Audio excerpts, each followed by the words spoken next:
living what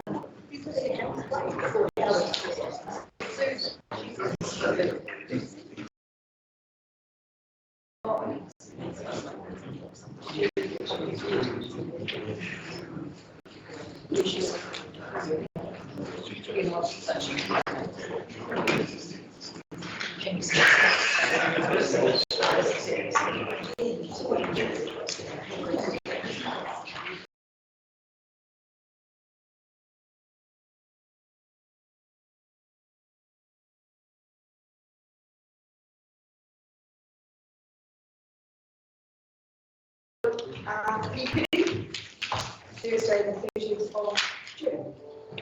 Ask Councillor Murphy to open our meeting. Tahia te ara I takutu, takutu nei. Toia I runga, toia I raro. Toia te ngākau tāngata. I rungu mau, mauri tū, mauri uho, mauri tau, te hei, mauri uho.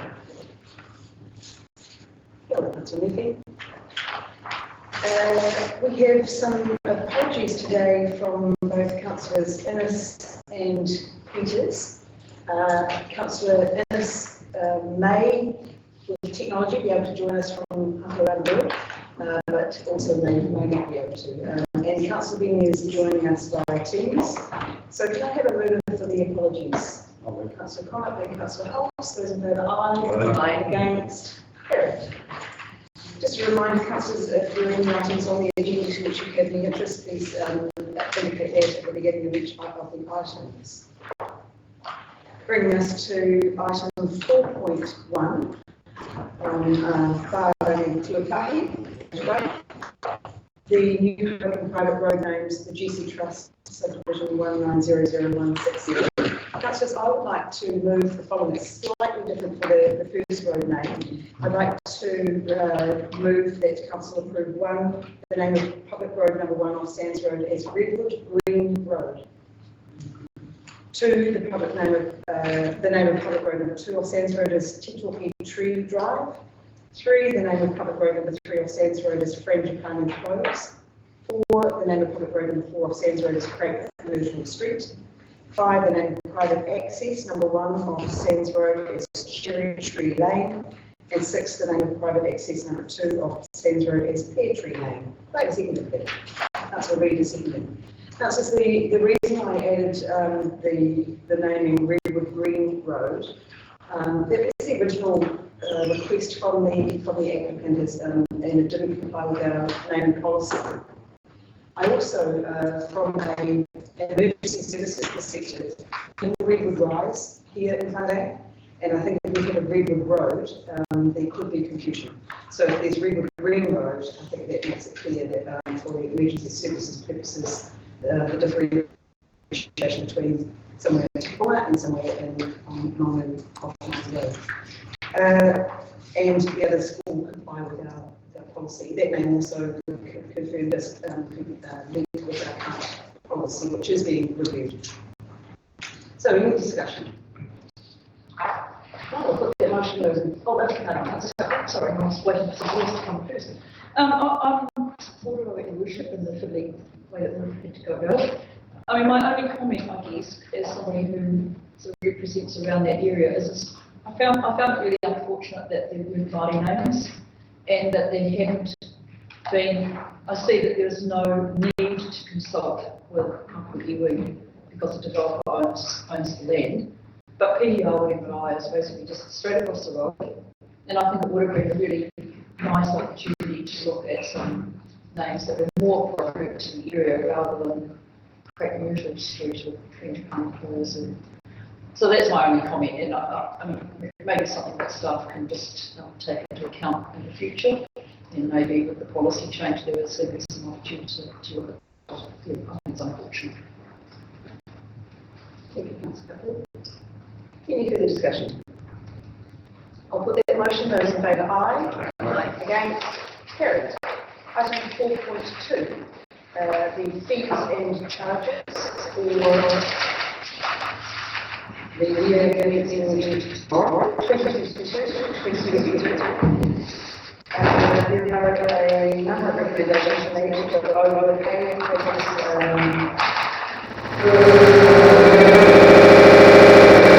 So we don't have the recommendations. We wish it was possible to have a continuing staff course. We've only received this document in the last couple of days, so I want to get started highlighting if we actually need it. Is there anything particularly you want to? I would like to get started with some changes. Thanks, Elizabeth.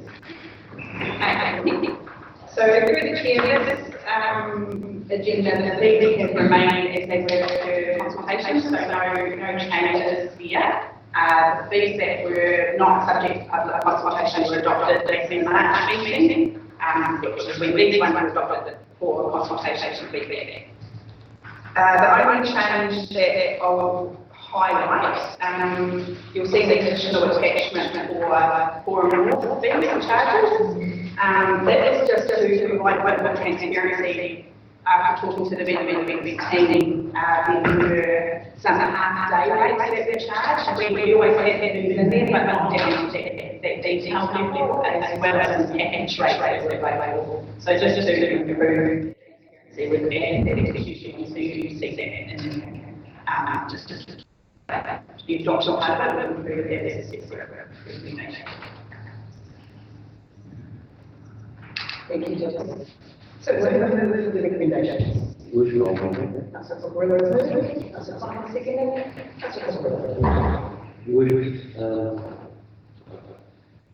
I actually wanted to go through and explain my things. I appreciate that putting the formal stuff in there. Not generally one who's like to approve things should be increasing, especially prices and costs. But then all the costs that have been increases in the fees and charges have been fully discussed with our community, and our staff have been involved in all of the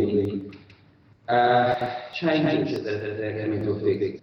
A lot of the things that have been listed here, which as talked about the formal charges, these are things which formal do as a team themselves, so it's really good that the staff included that in there now, and I just hope we might have some flexibility for some of the community groups, because there are some community groups who may find these charges too high.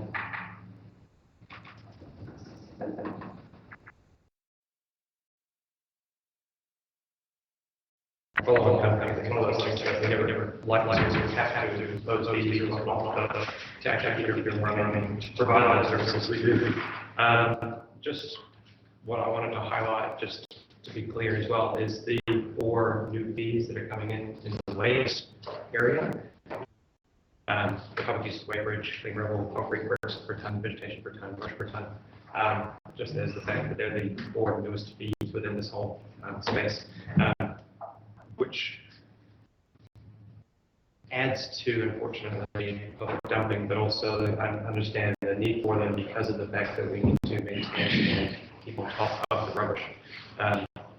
But it's just one of the things that needs to be aware of, and product stewardship in regards to other areas is definitely a need. But it's one of those things that we have to do what we have to do to be able to provide the services that we provide to it.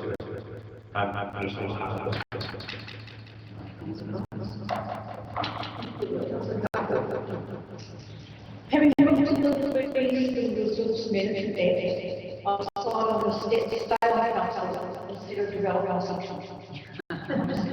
No, I was interested in seeing those, and my question I guess was to start, and I should know this because I public, is what proportion of our income comes from fees charged to interest and there you go.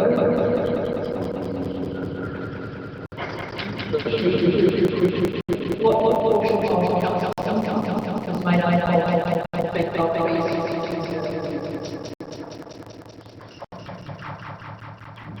If you go to the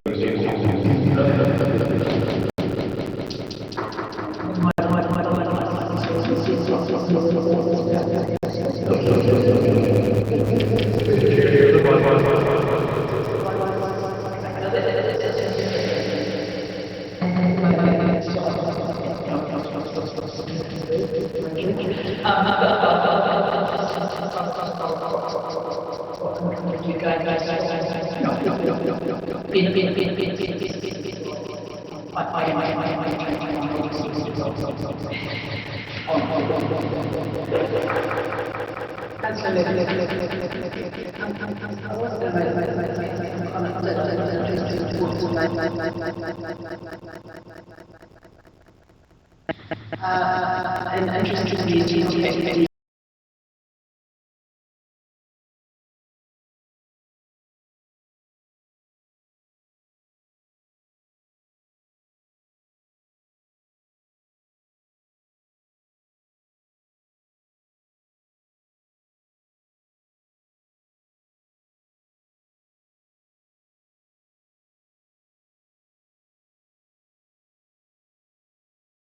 that's a good incentive for people to separate their waste. I was just interested, I had a question because there's now a new fee for clean rubble, concrete and bricks. And I am interested in how, because you'd think that material being quite inert and possibly also being able to be crushed and reused as aggregate. I was just interested in how we did come upon that fee of 190 per tonne, because it's not that much less than rubbish. So the staff have got any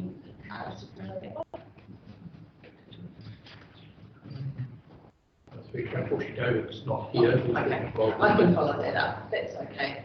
It's just an interesting something I hadn't noticed in the consultation document, so that's okay. I can ask that at a later time. Thank you. Ms. Murphy? Any further discussion and debate on the figures? Councillors, I will note, to the other thing about rubbish disposal, we are retaining the fees for rubbish bags from year to year, and I think it's a good thing of certainty for people that the rubbish bag fees will not go up. They will continue to be $3 for the 65 litre bag and $30.80 for the 35 litre. The only other comment that I would like to make, attention was drawn to the Forum North venue hire.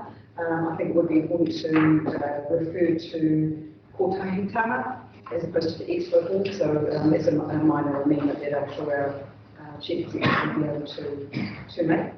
And also, it was interesting to hear the percentage of our overall revenue that comes from the fees and charges, which are fees for service.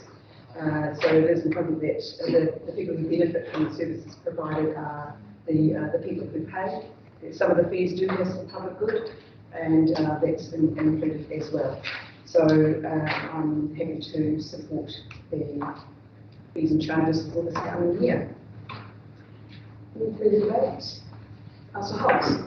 You think you should, on page 36 right at the bottom, there's one fee that's gone up just about 100%. And that's one, and right down there about the application of territorial local authorities to see under the Gambling Act. So it's gone from $1,521 up to $3,100. Now, is there a specific reason we were instructed by an outside organisation to increase the fees by that much, or was it internally done? So also, I distinctly recall having this discussion. It is the deposit. So That's why we have public meetings. Very sure it is a deposit, and there's narrative above that. It reflects actual time to expend on applications. So the deposit reflects unlikely cost as opposed to a nasty surprise at the end of the process. So my answer to that is probably we'd only probably have a couple of applications a year on this, so it seems excessive for a couple of applications. Anyway, I'll just make the point that it's just got 100% increase. Seems extraordinary. So the hourly rate has just had the inflation increase, but the hours required have doubled from the deposit previously covered 7 hours and now covers 14. So it's taking longer to process the applications. So rather than invoicing it at the end, it's covering the deposit. I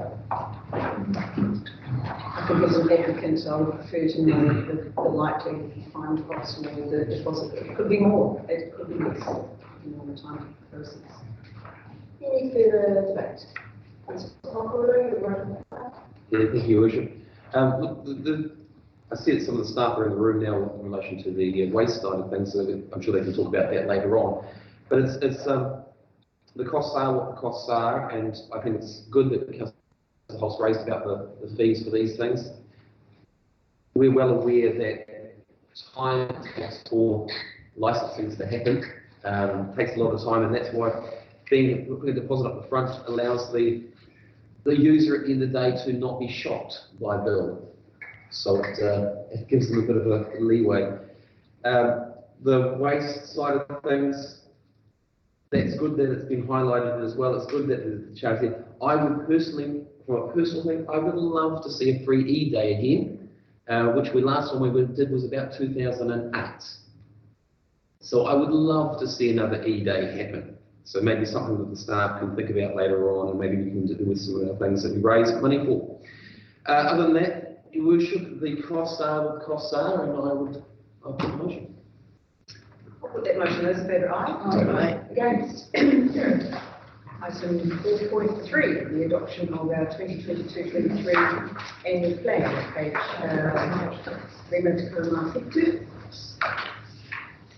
There's a recommendation, so I have a mover for the recommendations. I'm happy to move the motion, and the motion is that Council 1 adopt the 2022-23 plan, 2 resolve to carry forward the project budgets as of 2022 in addition to those already forecast into the 2022-23 year. The subsequent carry forwards will be part of a revised budget, which will be reported back to Council. And 3, authorise the Chief Executive to make any necessary drafting, typographical or corrections to the plan. And Councillor Reid is on the second left. Councillors, this is my last annual plan. My lofty career as the Mayor of Whangarei District. And it is a pleasure to be able to bring this to fruition today and set forward the plan for the year commencing tomorrow for the next 12 months. Of course, the next council will have the pleasure of seeing it through and making sure that all of the things that we have put into the plan come to fruition, and we know that it won't, because that's what plans are. They're what we plan to do, but things can pop up along the way that we have no foreshadow of, much as this year includes the changes to the plan in response to some of the changes that happened after setting our long-term plan, which is the 10-year plan, which commenced in 2021. And the narrative around the changes that happened as a result are included in the plan. And I just want to again pay tribute to our team who worked incredibly hard to get this to this point, including our graphics team who put together a very readable and logical way of reading the document. I'm sure we've got so many people in our community who just can't wait to get their copy of the end plan and read it and digest it and take into account all the things that we do, including all of our elected members. I know you love it. Yeah, right. But the only other thing that I really want to bring to attention to the meeting today, which is included in the annual plan. And this is the disclosure statement for the year ending 30th of June. It might seem pretty kind of dry, but it is really important because these are the parameters that we have set. These are the disciplines that we set for ourselves in ensuring that we have a balanced budget, for example, to ensure that we are investing in our essential services well and truly to give our community certainty that we are not just investing in projects that community projects. These are for essential services. Also looking to ensure that we stay within the parameters for debt servicing, the rates of affordability benchmarks, and also the increase on those benchmarks. So you'll see that we plan to fall well and truly within all of those parameters. We meet those. So they might be dry. Yeah, that is the best way to describe it. But I also think it gives our community confidence that the reasons why we set these parameters are specifically so that we are continuing to invest in our network services, for example. It's one of the reasons why councils, time after time, we can stand strong and say that our infrastructure network is in pretty good shape compared with others, because we continue to invest and we set that discipline. So there are many other projects that I'm sure the community will be looking forward to seeing come to fruition over this next financial year. And I look forward to reading next year's annual report for the next council's accountability, because that is really how we show to the community what we've achieved. And that annual report will be coming through hopefully before the end of this term, but we know the audit that we're active. So, councillors, over to you for debate. Thank you, Worship. Just, it's a comment really, rather than debate from my point of view. And that's on page 67, and proud to be local. It says there is always something to do and see. And it's up to us to ensure that this is maintained. That just sort of struck me. Councillor Murphy and I are trustees at Kiwi North, and I know they are really struggling. And we seem to have no issue with parks and recreation and the stadium, among other things. But this Kiwi North is one of the jewels in our crown, and I just feel that we need to take care of their plight, which they're in a situation of it's not of their own doing, as are many others in the district. And we do support as much as we can, I know that. But they are actually home to a vast array of other clubs, be it vintage cars or machinery, and we need to ensure that that is maintained for everyone to do and see. Thank you. Councillor Reid. Any further discussion? Councillor Hobbs. Thank you, Worship. First of all, it's a pretty good plan going forward. My one comes back to a bit of a disappointment in the sense that we had a pretty big meeting last time we met with the council, and that's to do with the increased costs in the Civic Centre. Now, all the way through the long-term plan deliberations and consultation, we're going to address it through this document. And we will address it through our annual plan process, was the words used at all the workshops. So, when I look through this plan, if I look through, I've been through carefully all the pages of the mark where I made comment on this, is where did it show the commentary of the Civic Centre, the extra money needed to finish that building off? It's actually nowhere. It's actually nowhere. Right at the very end, there's a reference that $20 million, as I paid 140, I don't know, reference. It says we're going to draw down $20 million. That's the only reference to the Civic Centre, and it doesn't even say what the $20 million is. I would have thought with that, there should have been an explanation to say, after our meeting last week, an explanation to say, the extra increase in cost will be covered by loan drawdown or a percentage of rates. But there's nothing, absolutely nothing in here. And all those people who voted the way they did, you know, we are accountable for this, but this is our annual plan going forward. And I'm sitting here as a councillor saying, well, I'm not sure actually how we're going to fund it. Because on the other side of the ledger, we've got a massive amount of carry forwards of projects not completed. And I'm saying is, well, are we stopping work being done so we can keep our debt level down to cover, or are we? I'm saying, making it outside the room. Our reference. All we need was a simple explanation to say increased costs of the Civic building is increased. We're covering it by loan drawdown in year XXX. But we haven't got anything. I think that's a big failure of the plan. Thank you, Councillor Harris. I will respond to Councillor Pugh, but I will mind to page 78. It's very clear what's in the amount of fees that it's in. And you may want to comment on the drawdown of debt for the project. Thank you, Worship. We don't fund projects specifically in our fund model. We pull all our requirements for funding and we draw our loans to distribute our rates.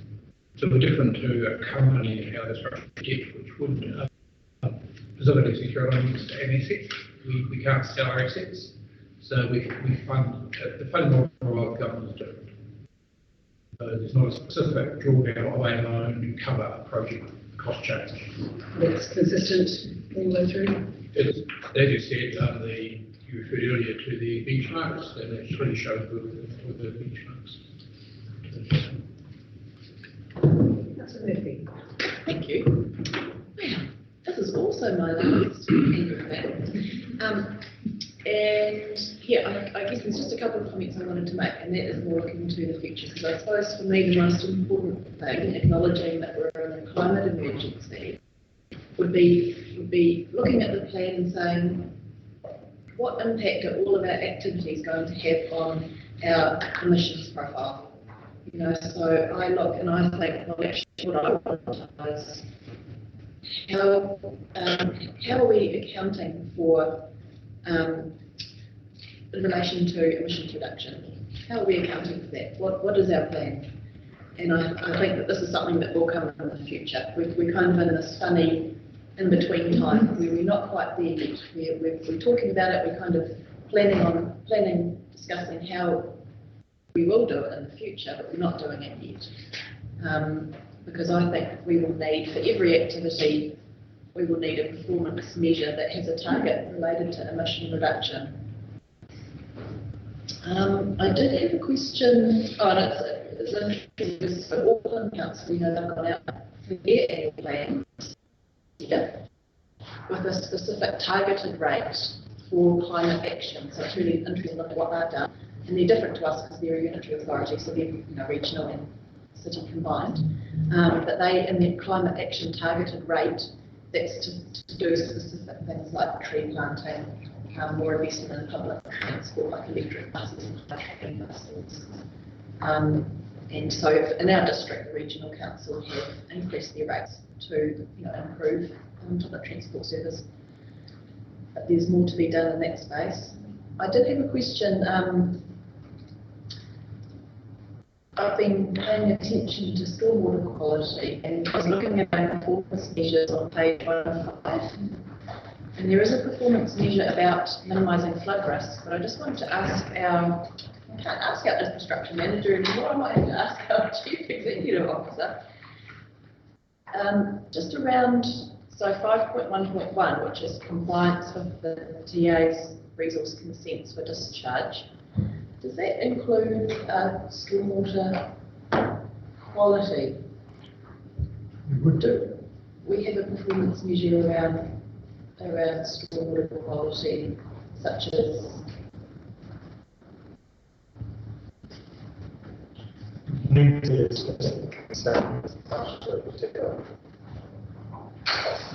that's right. We do have catchment consents, so related to stormwater quality in those catchments. So yes, there are. Very good, very good, really important.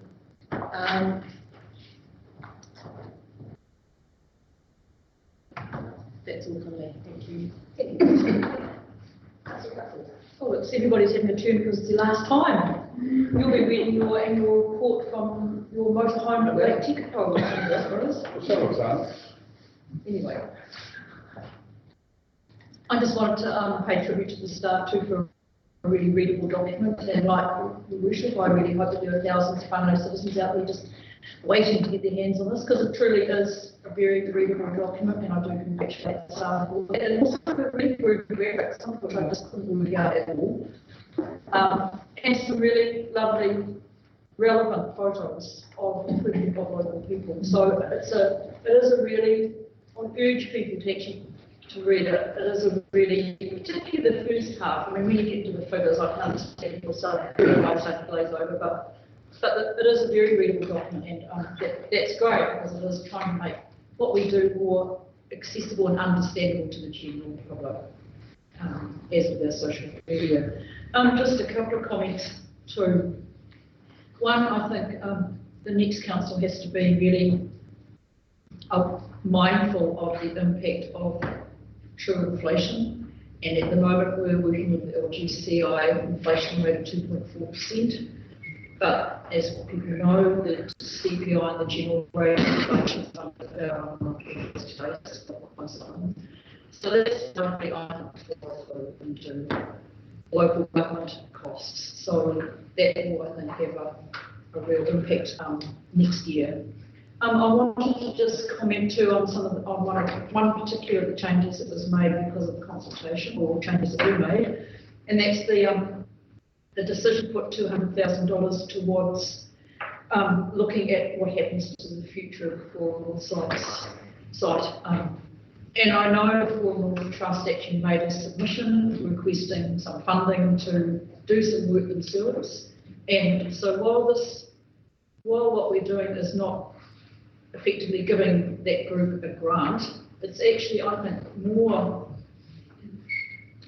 sensible and more indicative of council support for the project in terms of a new look theatre, for us to be doing the work that's needed to look at what this site can take and what the issues are around the site. So I'm really pleased that we have $200,000 to put towards investigations into the use of the site in the future, which, as we all know, will include a lyric theatre. So I think that's actually, while the Four Trust doesn't get grant, I'm sure we can support them in terms of any applications they make going forward to show that the support the council, strong support council is given to the project. Just want to make a couple of comments on specific things, and one is on page, and it's related, I guess, to how do we measure these things? And a lot of what we've got in here, the measures are about customer satisfaction, and that's a measure, but it's not actually a measure around levels of service and generally the quality of the service. And for pensioner housing, for example, we've got a comment saying that council will provide appropriate pensioner housing. Well, what's appropriate? Certainly isn't numbers, because we haven't changed that for 20 odd years. It may be that they're healthy, it may be that they're up to standard, but I think I'd really like to see future councils addressing more analytically, I guess, some of the levels of service and performance measures. The other one that really struck me was for public transport, which is on page something or other.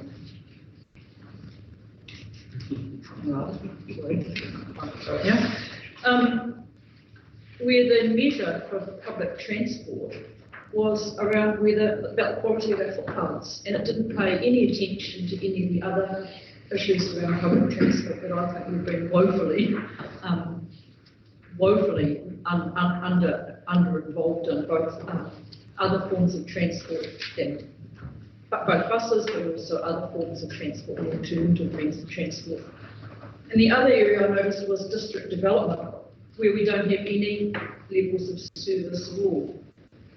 So I think in the future, we really go, levels of service and performance measures are useful because they often provide some stretch, they provide some real targets and challenges for trying to improve things. Customer satisfaction can be just a very bland performance measure, if you like. So I'd really like to see a bit more work done in that area. But yeah, let's get down to the detail. And overall, I think it's a really, really lovely document, and I thank the staff for their work. Further discussion. That's a comment. Thank you very much. Thank you very much to staff for preparing this throughout this whole period. Thank you very much also to the 79 people who actually submitted to the consultation for us to amend and adjust this to as much as we possibly can. It is a difficult thing because we have almost 100,000 people in the district that we have to try and do the best for, and we want more people to actually put those submissions in so we can actually get a clearer view of what we actually need to be providing. I'll touch on that point that Councillor Cuthbert actually just brought up about the customer service performance levels. That only really is clear if people actually give us an answer, because there may be people out there that are discussing with our performance that we haven't actually done it, and they're like, well, I'm out. But there are people who actually want to engage and acknowledge and tell us about these pieces. So it's great when people do tell us positive things, but it's also great when people tell us complaints so we can actually address them as we go through. One of the things in the document I'm very pleased that we focus on throughout the whole document is that we look at the 4 well-beings and the vision, I believe it is, 4 well-beings and our community outcomes. Throughout the document, that each point is referenced in regards to these options that come back and to our vision of an inclusive, resilient, and sustainable district. It's fantastic that we're actually linking those through, so it actually is clear that we're following through what we're actually saying as well. I'm glad that the agency has become more equitable for those people in those spaces. It's not going to be a clear cut, it's not going to work for everybody, but for probably a large majority in those situations, it is good to see that we are trying to adjust and trying to do what we can whilst providing the same level of service that we have come to expect, even though there are people out there who expect the level of service to be a hell of a lot more. That comes with either reduction of service or higher increase in rates. One of the things, another thing that I'll point out is that it's good to see under each of the headings the potential negative effects that are highlighted as well throughout it. So I'll just to be consistent, I'll read out the waste one. Waste can have negative effects on air, land, and water. To mitigate these effects, we comply with consent relating to the operation of our transfer station networks. The volumes of rubbish disposed are minimized through effective recycling. It is not appropriate. If not appropriately collected and disposed of, solid waste can have significant negative effects on public health. To mitigate negative effects, Council has a reliable collection service and transfer station network available across our district. And it's great to see that each one of the headings actually has a similar risk information there. So we actually are highlighting potential risks if we don't follow through on these, whilst we can improve on many of the different areas also. But it's one of those things that we to cover and we try to do the best we can. Thank you very much, staff, for the job that they've done to provide this, and looking forward to the next long-term plan.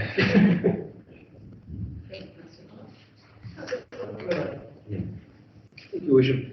Look, I think everyone else has already commented on the document. The only thing I just want to bring to the public's attention is page 58, which actually shows the major changes that we've made. And I think that they all need to be highlighted. Councillor Collins highlighted on the new agency dropping down to $6.50, which is going to help a lot of people.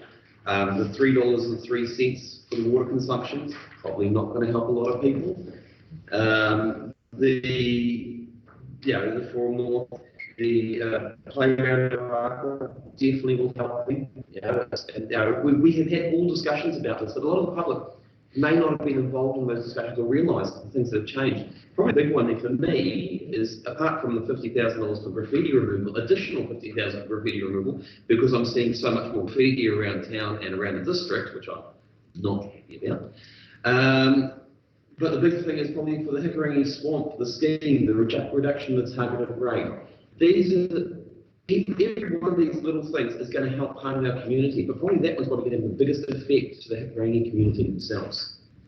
So it's really important to highlight that there is a whole pile of things because of the consultation process that's gone through, because of those 79 people who put submissions in, these are the changes that have actually happened. So it's actually important, and I really want to stress that, when it comes to an annual plan, people that out there are saying, oh, council's not going to make any changes.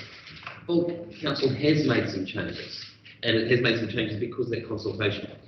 Now, Councillor Hulse was highlighted on last week where we had a discussion about the 59,000 million, should I say, for the civic building. Like himself, we're both uncomfortable about that. We're well aware that for the staff to include that in this document, they've had to make some changes to make it to actually keep to a balanced budget, which is very hard in this time of day with the COVID situations and the building costs and everything changing around them. It is very hard at this present moment for anyone in the construction industry to, one, have supplies which our staff have managed to secure for the building, but not everyone else around the community has, and B, you know, to have the contractors still working during the COVID time without any major incidents. So that aspect alone needs to be congratulated to the staff who are running the project. But we do acknowledge that the increase for this term of 21 million is a lot for a civic building, even though we've made a few changes to account for that 21. So the documents there, we've all highlighted on our individual things. I just really want to highlight on the major changes that we actually took part in because of our community's requests. And I think we have to acknowledge it because a lot of the business people who have multiple tenants in their businesses or in their properties will actually appreciate the UAGC dropping down for them. Further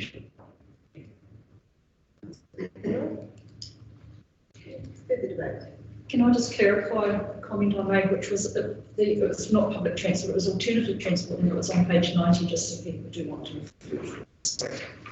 Thank you for that clarification. Councillors, any further debate? I will, just as a brief right to reply, I'll just talk about levels of service. I think that's important that we get that clarified. The levels of service that flow through to the annual plan are the same as in the long-term plan. Some of those are mandatory performance measures, and some of them we set. And I think it is a really good point for the next council to look at how those measures are set and how they are actually measured. And the other comment that I would like to make is just if you are speaking with your members of the community, the pages 77, 78, 79, 80 of the agenda, they're actually pages 17, 18 and 19 and 20 of the annual plan, giving a real good snapshot of some of the major projects that will be happening in this coming financial year. So that's a really simple and also gives an awareness about the impact of what we planning with the plan and what we now currently doing in investment into the big figures. When you look at an operational revenue of 202 million, that's a tremendous amount of money that this business, this organisation is responsible for, and the pleasing to see that the net debt, external net debt is reduced by about 10 million from the planned external net debt in the long-term plan for this current financial year. The the expectations, I think the target rate is a very, very small amount of the overall revenue, so I don't want the Hickering people to think that they're going to have early Christmas present. Yeah, my final comment was around the animals bylaw and that this year, from tomorrow, hopefully we've got a staff member who will actually be doing the education around the enforcement of our new animals bylaw with the mandatory chip and de-sexing. So everybody's going, yay, off to the vet. So I'll put that motion to those in favour. Aye. Against. Carried. Which brings us to item 4.4 on page 29, the rates resolution. Now that we've adopted the plan, now we check to make sure we get the income to full end. We have motion, recommendations that go over a number of pages. Do I have a move for those recommendations? Moving. Seconder. Councillor Connor. Councillor Hobbs. You wish I was going to read all the recommendations. It's all in the annual plan. You wish, look, this is probably the most testing of anything to try and set a rates to reflect what we can do in the community and represent our ratepayers. The biggest thing I think is, way back this time last year, we had just pre-COVID, we actually had a really good discussion about rates, and I know the former Curra Ward Council said we should have a 0 rate increase, but that stimulated a really good conversation, and we ended up settling quite in the middle somewhere of what we're projected. And after our this year's consultation with the annual plan, the feedback wasn't about rates, it was about getting a lot of those little extras. And I think we handled ourselves as a council really well through that period of time. We listened to the community. We actually put some community grants in place so business could apply for a bit of assistance. But we came through that COVID situation quite a good stead. And they're following on with the work plan. It's disappointing that we've had discussions about other things that probably went up as high standards as what we'd like, but collectively, going into this, the most important thing is we've got to set rates to make sure we've got income to actually produce the workload we've got in front of us. It's going to be a real challenge next year, and we all know that with an increased workload. But setting the rates and assuring the staff have got the money in the budgets to press on and get this. So I just want to say to the ratepayers out there, we've actually scrutinised the rates pretty thoroughly over this last 12 months. And I think as a council we've done a pretty good job, so thanks very much. Any further discussion? Steady all, Councillor Hobbs. Certainly, yeah. Just right advice. It's just some of the things you mentioned, like the hickory swamp scheme. Like they're already paying, top rate is already $210 a hectare before an increase.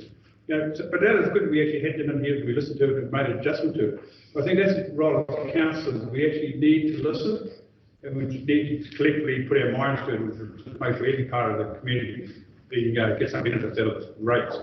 But we are one of the lowest rate increases across the country, and our district is looking really, really good. And I think the councillors and staff need a lot of congratulations on that. So thank you.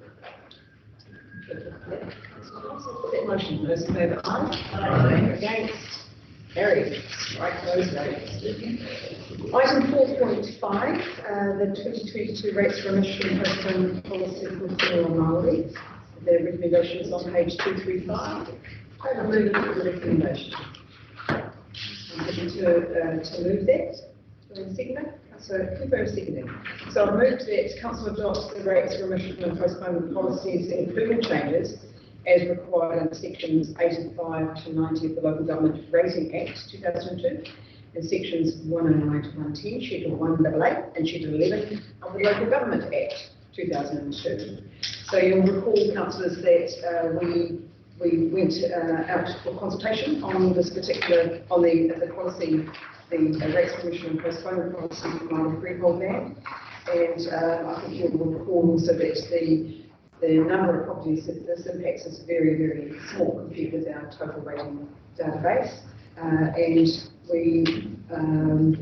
we adopted that for consultation. It's been available to the community for their feedback, and we did report the feedback that we got to this policy to council at our meeting in June of this year.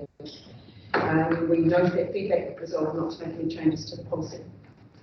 So I think it's pretty clear. We're also looking at all the other remission and postponement policies in this whole resolution for the Maripuru. Any further discussion?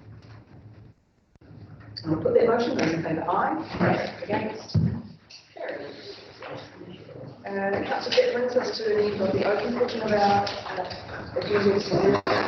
We do have an item to be considered in the Councillor Coleman Rosemary, Councillor Lee Sydney, those in favour aye. Against, carried. Can I be recorded as against, please?